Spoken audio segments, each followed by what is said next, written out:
Alright.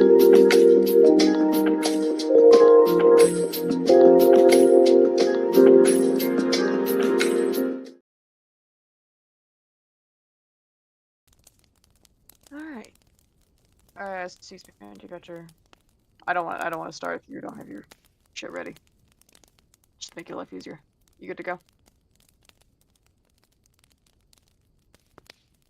We'll jump. So I'm taking that as a yes. Okay, so thank you for coming to this executive order signing, for those of you who were able to make it. How I'm going to do this is I'm going to read off the summary that's at the top of the executive order, and then I'll briefly go into detail about what it will actually cover.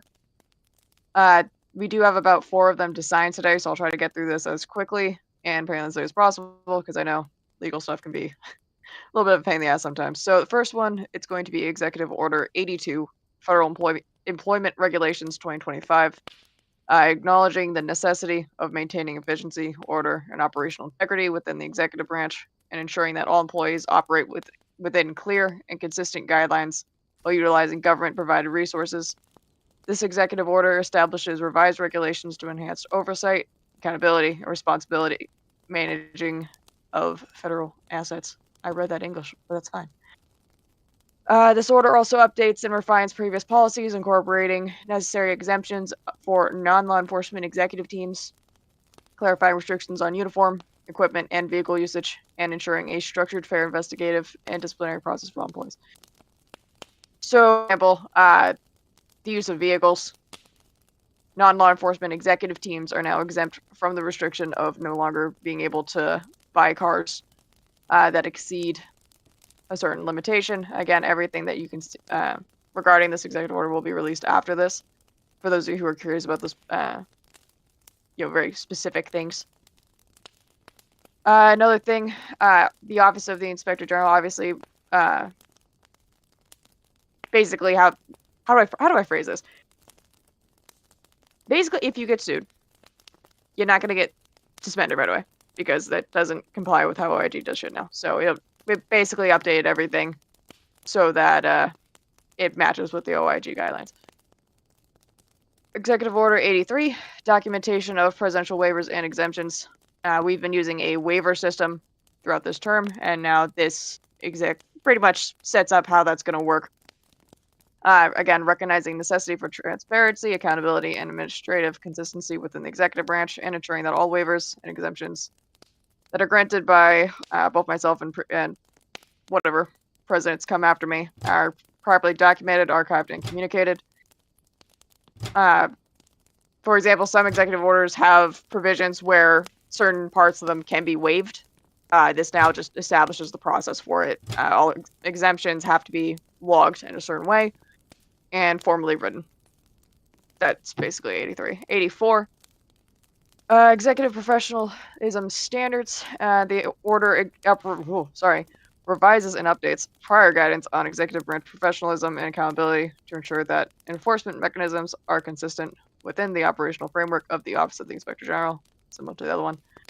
The revision are intended to standardize disciplinary actions, streamline due process, and reinforce professional standards across all levels of the executive branch. See, this is what happens when we work night shift, people. Don't do it.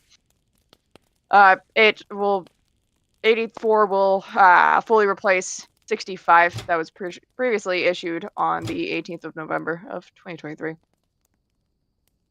Like I said, it basically just updates shit to, again, match OIG protocols. So, any specifics, again, make sure you read this afterwards, because there's a lot, and I am not going to read it verbatim, because we'd be here all day. Anyways, Executive Order 85, revised executive employee limitations, also known as the Rule of 2 per Executive Order 27, to ensure the integrity, efficiency,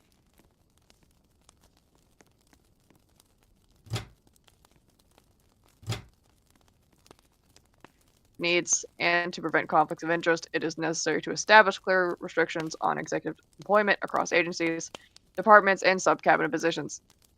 This EO refines existing regulations by introducing stricter employee limitations, ensuring that federal officials serve in a capacity that upholds transparency and prevents burnout and undue concentration of power within executive leadership. Basically, we don't want people burning themselves out and trying to spread themselves too thin across multiple government agencies because, you know what, that just doesn't help anyone. I mean, you're doing like 100 jobs at once. You're not going to be able to spend as much time with each department.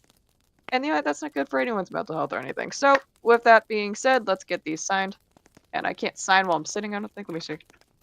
No, you can't. Damn it. So, I'm going to have to do the fake Lego signing thing again. Here you go. I'm going to sign my laptop, pretending that I'm signing the orders. Because Lego. Hell yeah. Alright.